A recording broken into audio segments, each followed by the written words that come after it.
नमस्कार मित्रों, मैं आपके समक्ष फिर ऊंचाई दूरी का कुछ क्वेश्चन लेके प्रस्तुत हो रहा हूं। जैसे कि हम लोग पिछली कक्षा में कुछ क्वेश्चनों की प्रैक्टिस किए थे, आज पुनः इस क्वेश्चन की श्रृंखला को आगे बढ़ाते हुए कुछ क्वेश्चन लेके मैं आया हूं। देखिए, जैसा कि क्वेश्चन लिखा हुआ आपके समझ कि एक अपूर्ण मंदिर के आधार से 30 मीटर दूर स्थित किसी बिंदु से उसके शिखर का उन्नयन कोण 30 अंश है। मंदिर कितना ऊंचा और बनाया जाए कि उसी बिंदु पर उन्नयन कोण 45 अंश हो जाए। ठीक है मित्रों, सबसे पहले आप एक मंदिर बनाएंगे। ठीक है, मान लेते हैं ये एक अपूर्ण मंदिर पहले बनाया। क्या कह रहा है? पहले अपूर्ण मंदिर। तो ये मेरा क्या है, पहले एक अपूर्ण मंदिर मैंने बना के तैयार कर दिया। ठीक है, सपोज दैट ये मेरी क्या है, अपूर्ण एक मंदिर है। ठीक है मित्रों,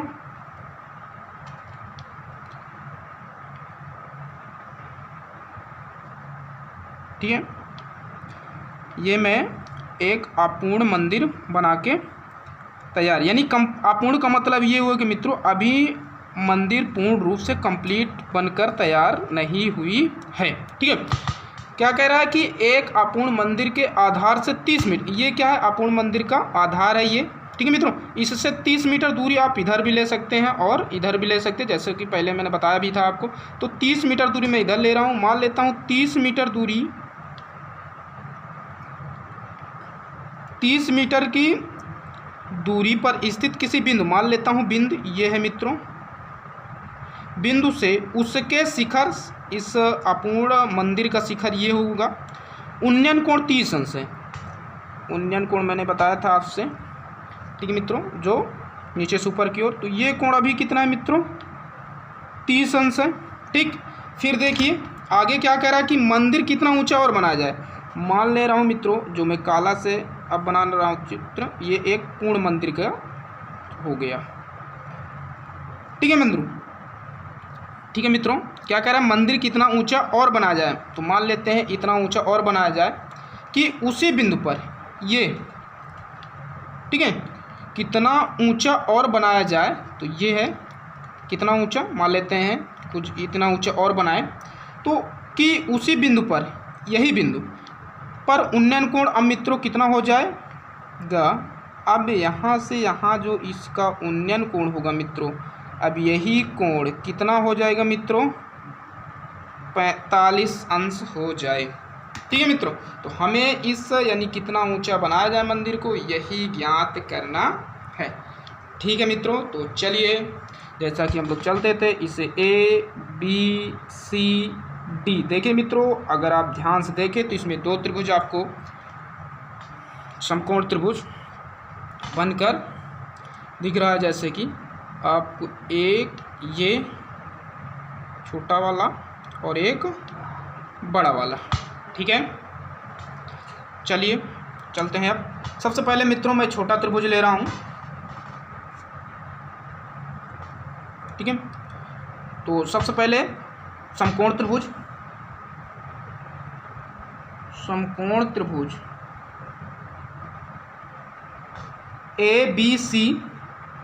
ABC में कोण B बराबर आपका ये क्या होगा मित्रों, 90 अंश। ये कोण 90 अंश, जैसे कि मैंने बताया था, अगर ये कोण 90 अंश, इसके सामने वाली भुजा, मैं अभी ABC छोटा वाला त्रिभुज लेके चल रहा हूँ मित्रों। ठीक है, ये छोटा वाला, तो इसके सामने वाली भुजा ये क्या कहलाएगी, आपकी कर्ण। अब मैं यहाँ से देख रहा हूँ ये 30 अंश वाला कोण, तो ये सामने वाली भुजा आपकी क्या हो जाएगी मित्रों, लंब हो जाएगी, और ये बची आधार हो जाएगी। ठीक है मित्रों, तो हमें एक आधार और एक लंब चाहिए। तो ये किस त्रिकोणमितीय अनुपात में आता है, tan और काट में। तो यहाँ मैं ले रहा हूँ tan 30 अंश बराबर लंब बटे आधार, यानी BC अपान AB। ठीक है मित्रों, देखिए tan 30 का मान आप लोग को पता है 1/√3। BC का मान आपको निकालना है।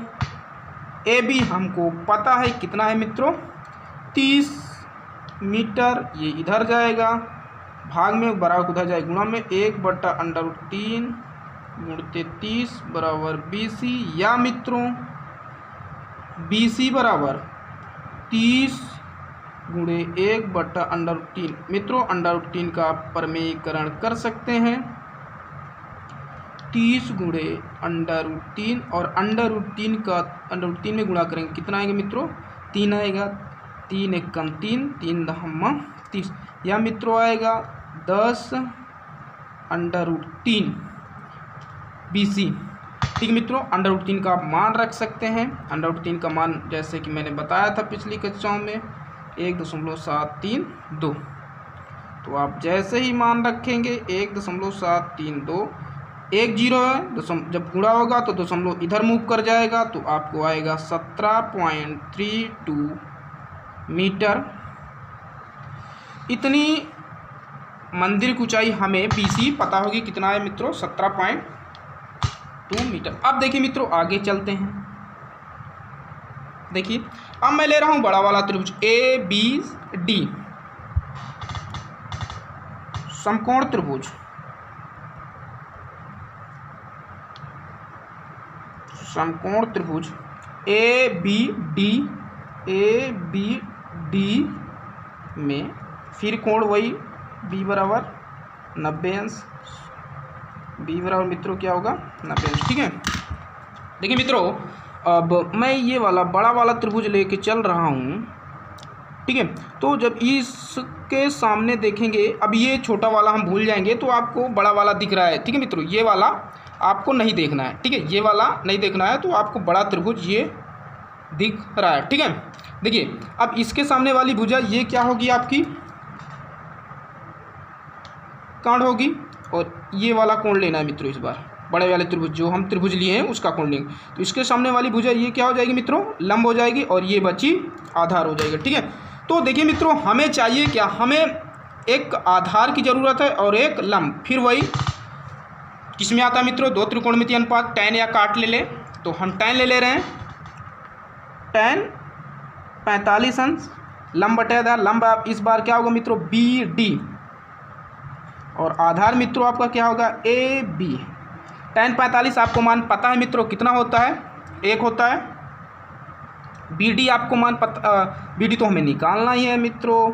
AB आपको दिया है 30। देखिए मित्रों अब ये भाग में बराबर किधर आए? गुणा में 1 गुणे 30 बराबर BD, या कहें BD बराबर 30 × 31 मीटर। देखिए मित्रों अगर का यहाँ से हम क्वेश्चन एक और बना सकते हैं। अगर कह देते हैं कि मंदिर की टोटल ऊंचाई हमारी क्या है? BD, तो टोटल मंदिर की पूरी जो ऊंचाई है वो कितना है? 30 मीटर। लेकिन ऐसा नहीं कहा मित्रों, कह रहा है कि मंदिर कितना ऊंचा, यानी यहाँ से यहाँ तक कितना ऊंचा और बनाया जाए कि उसी बिंदु पर उन्नयन कोण 45 अंश हो जाए। अर्थात मित्रों कहाँ से बात करा? CD से। अतः आप लिख सकते हैं मित्रों BD बराबर, BD के स्थान पर BC + CD, क्योंकि ये जो BD है मित्रों वो BC + CD को जोड़ देंगे तो वो किसके बराबर हो जाएगा? BD के बराबर। तो आप BD के स्थान पर लिख सकते हैं BC + CD। ठीक है मित्रों, देखिए मित्रों अब BD आपको पता है 30, BC आपको ये मैंने निकाला 17.32 मीटर, प्लस CD मित्रों आपको निकालना है, तो ये प्लस मित्रों बराबर किधर आएगा? माइनस में हो जाएगा। 17.32 बराबर CD, या मित्रों या आपका जो CD बराबर आएगा वो 30, सम दशमलव बना लिया जाए मित्रों, 30.00 और माइनस 17.32। अब मित्रों आप आराम से घटा सकते हैं। तो CD जो आएगा मित्रों 10 में से हट गया, सॉरी 10 दशमलव ले अपना यहाँ से लिया जाएगा, तो इधर जिसे हम लोग 8 और 6 और 2 और 1, 2 अंक बाद दशमलव मित्रों इतना मीटर आएगा। ठीक है मित्रों, अतः आप यहाँ लिख सकते हैं अतः मंदिर को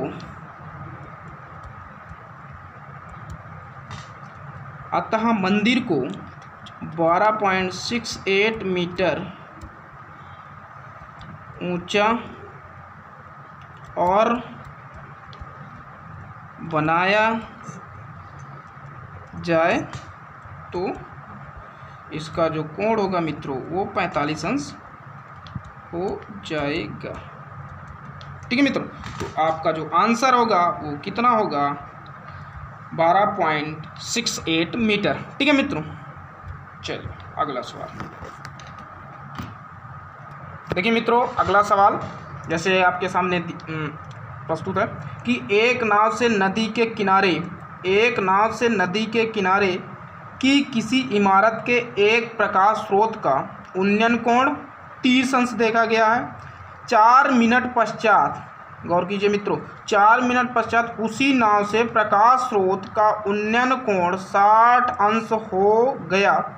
ज्ञात कीजिए कि नाव को इमारत के पास किनारे तक पहुंचने में कितना समय लगेगा। ठीक है मित्रों, ठीक है। देखिए सबसे पहले आप एक, ये क्या है मित्रों, नदी है,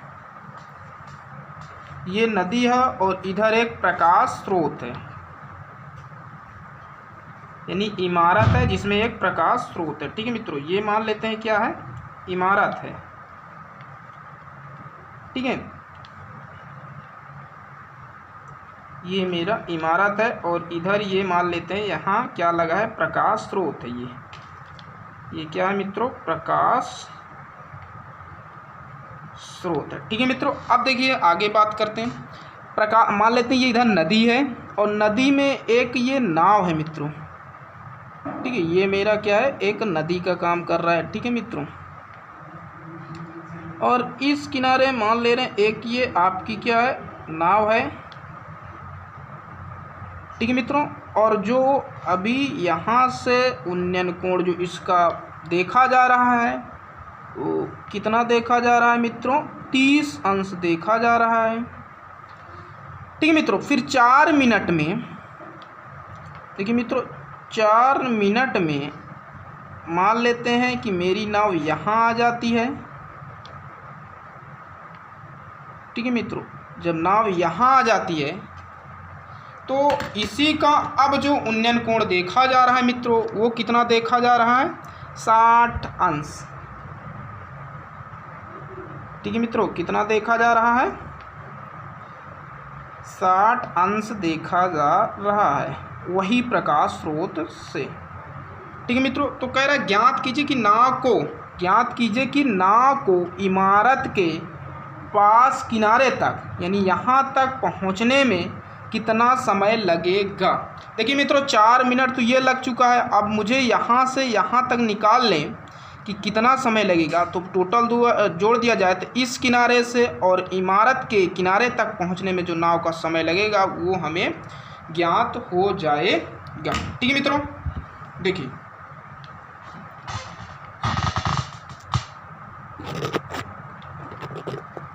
ठीक है मित्रों, चलिए सॉल्व करते हैं इस सवाल को कि एक नाव से नदी के किनारे, ठीक है, जैसे कि मैंने चित्र बना लिया आपका।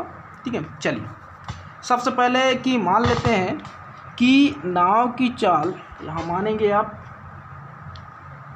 माना नाव की चाल x मीटर प्रति मिनट है। ठीक है मित्रों, ABCD। ठीक है, तो आप AB दूरी निकाल सकते हैं। AB दूरी जो आएगी, आप जानते हैं मित्रों ये चाल कितने से जा रही, x से जा रही है। ठीक है, x मीटर प्रति मिनट है और वही नाव है, इसकी भी चाल जो यहाँ मैं लिख दे रहा हूँ, इसकी जो चाल है वो x मीटर प्रति मिनट है। ठीक है मित्रों, चाल सेम रहेगी, ध्यान दीजिएगा। तो जो दो A से B तक की दूरी जो आएगी मित्रों वो कितना आएगी। ठीक है मित्रों, A से B तक की जो दूरी आएगी आपकी वो आएगी दूरी बराबर चाल गुणे समय। चाल x है और समय कितना है, 4 मिनट। तो जो दूरी आ जाएगी वो मित्रों आएगी चाल गुणे समय, चाल x और समय 4, अर्थात आप यहाँ लिख सकते हैं 4x मीटर। यानी यहाँ से यहाँ तक जो दूरी आएगी मित्रों वो कितना आएगी, 4x मीटर दूरी आ गई। ठीक है मित्रों, अब देखिए यहाँ आप लिख सकते हैं। ठीक है मित्रों, अब देखिए सबसे पहले मैं जो लूँगा छोटा वाला त्रिभुज ले लिया जाए मित्रों सबसे पहले। ठीक है, तो समकोण त्रिभुज, समकोण त्रिभुज BCD में कोण D बराबर कितना है मित्रों, 90 अंश है। तो आप लेंगे, फिर वही अगर आप यहाँ से देख रहे हैं तो ये आपकी कौन सी भुजा हो जाएगी, ये आपका हो जाएगा लंब और ये आधार। तो tan लिया जाए, tan 60 अंश बराबर लंब बटे आधार यानी CD बटा BC। ठीक है मित्रों, चलिए tan 60 आपको मालूम है √3 CD बटा BC, ये इधर ले जाइए मित्रों, तो √3 BC बराबर CD, या मित्रों CD बराबर जो आपका आएगा √3 BC मीटर। अर्थात मित्रों यहाँ से यहाँ तक की जो दूरी है मित्रों वो आपकी कितना है, √3 BC। सॉरी मित्रों, ये इधर की दूरी निकल गई, √3 BC मीटर। ठीक है मित्रों, चलिए अब पूरा त्रिभुज ले लिया जाए। समकोण त्रिभुज ACD में फिर वही आप यहाँ से देखेंगे तो ये आपका लंब होगा और ये आपका आधार। तो tan 30 अंश मित्रों लंब बटे आधार, आपका लंब CD होगा और आधार आपका